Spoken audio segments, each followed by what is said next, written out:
Hello बच्चों, let's see this question. Question says when a body is thrown vertically upwards, जब किसी body को आप ऊपर की तरफ फेंकते हैं, acceleration due to gravity acting on it.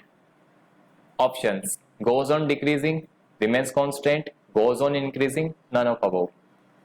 की concept acceleration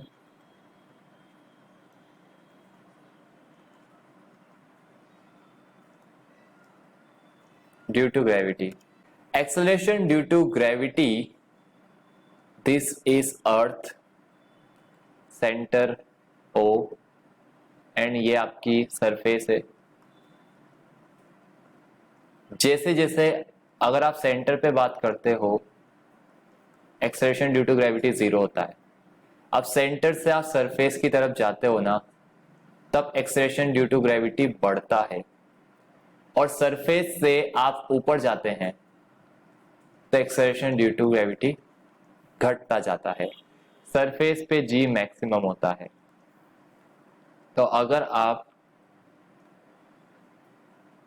acceleration due to gravity को डिस्टेंस के साथ मेजर करें, O इज द सेंटर जहां पे जी की वैल्यू 0 होती है।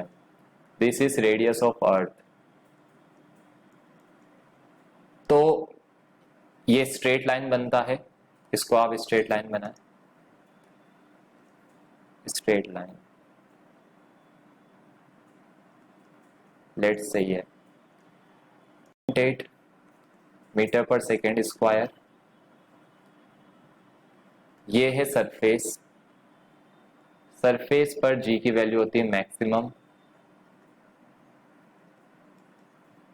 और सरफेस से नीचे सरफेस से और ऊपर जाने पर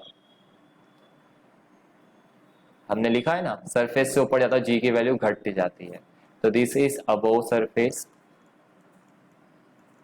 और ये है बिलो सरफेस।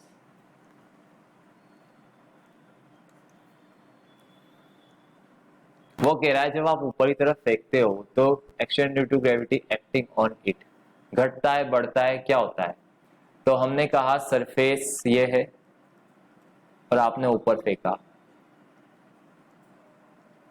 तो ये सरफेस से आप अबोव जा रहे हो और अबोव जाते हो जी की वैल्यू घटती है, तो जी की वैल्यू घटेगी भाई, गोस ऑन डिक्रीजिंग।